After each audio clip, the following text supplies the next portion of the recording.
Specular Gujarat ન્યૂઝમાં આપનું સ્વાગત છે। કેવડિયામાં આદિવાસીઓના મકાન દુકાન તોડફોડ મામલો। ચૈતર વસાવાએ સીઈઓને આવેદનપત્ર આપ્યું।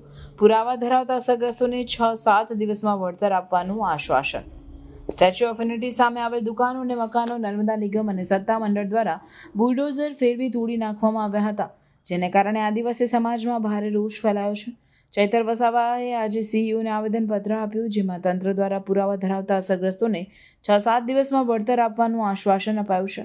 વહેલી સવારે 3 જિલ્લાની પોલીસનું પહેરું ગોઠવી આદિવાસીના રહેઠાણ અને દુકાનો પર તંત્ર દ્વારા ફેરવાયેલ બુલડોઝરને લઈને વિરોધ પક્ષ એક્શન મોડમાં આવ્યો છે।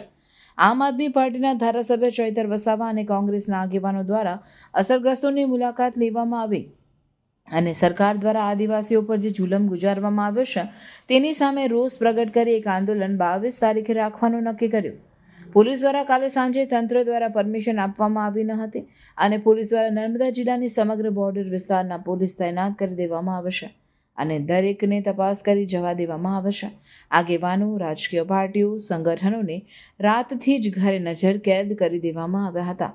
ચૈતર વસાવાએ પોતાના ઘરથી જંગલ રસ્તે આવવાનું નક્કી કર્યું હતું, પરંતુ પોલીસને જાણ થતાં તેઓને ઝરવાની ખાતે રોકવામાં આવ્યા હતા। પોલીસ સાથે ચર્ચા થઈ તો પોલીસ દ્વારા આપના ધારાસભ્યને આવેદનપત્ર આપવા માટે પોલીસે મંજૂરી આપી હતી। ચૈતર વસાવા સ્થાનિકો સાથે કેવડિયા સ્વર્ણિમ સંકુલ સીઈઓને મળીને આવેદનપત્ર આપ્યું। આંદોલન માટે એકઠા થયેલ લોકોને ડિટેન કરાયા। તંત્ર દ્વારા ફક્ત 4 આગેવાનોને મિટિંગ માટે ઓફિસ અંદર બોલાવાયા। પોલીસ અધિક્ષક વન સંરક્ષકની હાજરીમાં મિટિંગ થઈ હતી। પરત પુરાવા હશે તે લોકોને 6-7 દિવસમાં વળતર આપવાનું આશ્વાસન આપ્યું હતું। રિપોર્ટર અરબાઝ ખાન, ભરૂચી। તમે કોની હાથે લાયજનિંગમાં છો? આઈએસપી સાહેબ તો નહીં ઉઠાવતા? કોની હાથે લાયજનિંગ છે તમારે? હવે મીટિંગ આપણે આટલા બધા અહીંયા ઉભા છે તો એ મીટિંગ કરીને આપણને શું આતા આપણે તમે આટલો બધો સ્ટાફ ઉભો છે એમને ગંભીરતા નથી? એમનું લશ્કર કાં લડે છે એમને ગંભીરતા નથી કે? આટલા બધા આગેવાનો છે, આટલો બધો સ્ટાફ છે ને સાહેબ મીટિંગમાં અરે પણ અટકાવો શું કરવા છો? જવા દો, તમે કાયદો વ્યવસ્થા જાળવો ને, તમને કોણ ના પાડે છે? તમે ત્યાં કાયદો વ્યવસ્થા જાળવો યાર। લોકશાહીમાં અમારા જેવા લોક પ્રતિનિધિને તમે એક આવેદન નહીં આપવા દો, આ કેવી તાનાશાહી છે? અરે કઈ કાયદો ને કોણ હાથમાં લેવા કે છે? અમે કીધું કાયદો વ્યવસ્થા અમને હાથમાં આપી દો। અરે ફરજ આવે તો ચાલો ને, અમે ભણેલા લોકો છે યાર, અમે બી જાણીએ છીએ સંવિધાન, અમને પણ ખબર છે, અમારા બી અધિકારો। હવે કોના અમે પણ લીડર છે, બેસી જાવ તો બધા બેસી જાય, ઉઠી જાય તો ઉઠી જાય, એટલું તો અમે પણ નેતા બન્યા છે, અમને પણ ખબર છે અમારા માણસોને। ને આટલા બધા પ્રોગ્રામો કેવડિયામાં કર્યા હતા તે વખતે ત્યાગી સાહેબ હતા, પૂછજો। 40,000 લોકો 26 કિલોમીટર ચાલતા ગયેલા, એક પણ જણે કાકરી ચાળો નથી કર્યો, એક પણ જણે કોઈ દુકાનમાંથી સિંગ ચણા નથી લીધા કે કેળા કોઈ ઉઠાવ્યા નથી। આ આદિવાસી સમાજ છે, એકદમ ઈમાનદાર, અમે કોઈ દિવસે કોઈનું ખોટું બીજા લોકોએ બસો હળગાવી હોય, બીજા સમાજ દુનિયા ભરે તોડે એવો અમારો સમાજ નથી ભાઈ। અમારું આટલું બધું અમે ગુમાવી દીધું, અમે ભોગ આપ્યો નર્મદા ડેમમાં, આજે પાણી માટે તરસીએ છીએ। તો જાહેરનામું આ પ્રવાસીઓ માટે અમલ નથી? આજે કેટલા હજાર પ્રવાસીઓ આવ્યા છે? અરે જાહેરનામું એટલે બધા માટે જ હોય ભાઈ। આવેદન આપવામાં જાહેરનામું તો પ્રવાસીઓને બી અટકાવો, ટોળે કેમ અહીંયા આવે છે?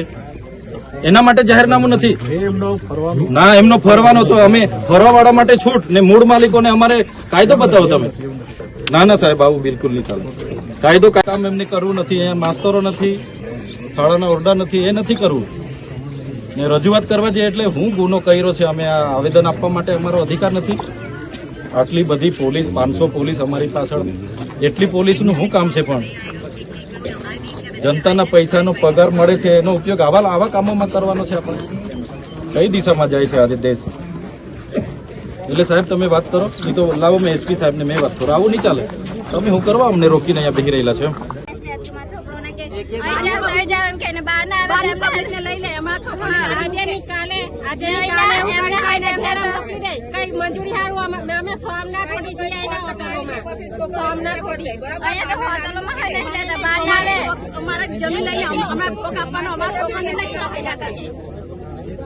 બહાર ના આવે તેમને 50,000 પગાર આપે, સ્ટેચ્યુમાં 25,000 પગાર, અહીંના છોકરા જાય તેમને 10,000 પગાર આપે, તો અન્યાય કહેવાય કે ના અન્યાય કહેવાય?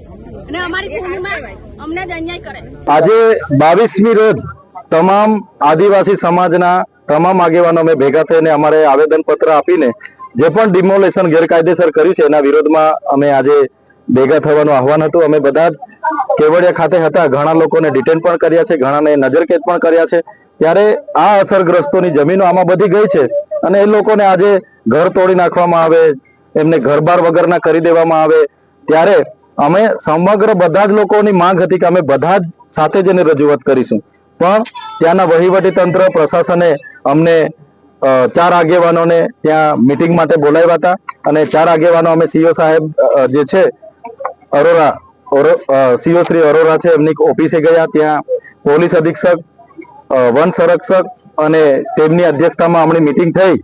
ત્યારે અમારી અડધો કલાક જેટલી ત્યાં આખી ચર્ચાઓ થઈ એક એક મુદ્દાની. તો એમણે હાલ તો અમને આશ્વાસન આપ્યું છે કે 6 દિવસ અઠવાડિયા દરમિયાન અમારા જે પણ પેકેજો હશે, જે પણ લોકોના ઘરો તૂટ્યા હશે અને એના પોતાના પુરાવા હશે અને રેગ્યુલર હશે, તો એનું જે પણ વળતર આપવાનું થશે તે સરકારની ધારાધોરણ મુજબ અમે વળતર આપીશું એવું અમને એમણે જણાવ્યું છે. સાથે સાથે એમનું કહેવાનું એવું હતું આજે કે એ જમીન 1970માં સંપાદન થયેલી જમીન છે અને એ જમીન સંપાદિત છે, એના પાસે અમારા પાસે પુરાવા ને બધું છે. તો અમે એમણે એવું કીધું કે તમારી પાસે જો પુરાવાને કોણે વળતર લીધું, કોને આપ્યું છે એ તમારી પાસે હોય તો અમને તમે આવનારા દિવસોમાં આપજો. તો દિન 6 અઠવાડિયા બાદ એમણે તમામ પુરાવા અને જે લોકોના તોડેલા છે ને કદાચ એમની પાસે પોતાની માલિકીના ઘર તૂટી ગયા છે તેમને વળતર આપવાની પણ એમણે અમને આજે આશ્વાસન આપ્યું છે. તો જોઈએ છે અમે આ લોકોને ન્યાય માટે આવનારા દિવસોમાં કાર્યક્રમો ફરી પણ આવા મોટા આપવાના થશે તો અમે આપીશું અને અમારા લડત જે છે એ સડકથી લઈને સદન સુધી ચાલશે. આ કેવડિયા છે, કેવડિયાની મા દીકરીઓ પર જે અત્યાચાર થાય છે ત્યારે હું તમામ આદિવાસી સમાજના આગેવાનોને અપીલ કરું છું. આજે તો બધાએ પોતપોતાની રીતે પ્રયાસો કર્યા જ છે, પણ પોલીસનો ઉપયોગ કરીને બધાને પોતપોતાના ઘરે નજરકેદ કર્યા છે, ડિટેન કર્યા છે, નાકાબંધી કરી છે, કોઈને આવવા નથી દીધા. પણ આવનારા દિવસોમાં પણ આ લોકોના ન્યાય માટે જ્યારે પણ કોઈ કાર્યક્રમ ઘડવાનો થશે તો બધાને આહવાન કરવામાં આવશે અને બધા સાથે રહીને આગળ આવનારા દિવસોમાં પણ કરીશું. કોઈને ત્યાંથી સીઓ હેલીપેડથી 501 લોકોને ડિટેન કરી લીધા છે, સીઓ ઓફિસેથી 150-200 ડિટેન કર્યા છે, ઝરવાણીમાં 500,000 લોકોને અટકાવી રાખ્યા છે. બધે જ નસવાડીથી લઈને બધે જ વિસ્તારોમાં અમારા જે લોકો અહીંયા પહોંચવાના હતા બધા હજારોની સંખ્યામાં વાલિયા ઝઘડિયાથી માંડીને તમામ આદિવાસી સમાજને પહોંચવા દેવામાં નથી આવ્યો. આ લોકશાહીની હત્યા છે અને અમને જે સંવિધાને અધિકાર આપ્યા છે આવેદનપત્ર આપવા માટે અમને આટલી બધી હેરાનગતિ થાય એ તો ક્યાંનો ન્યાય છે?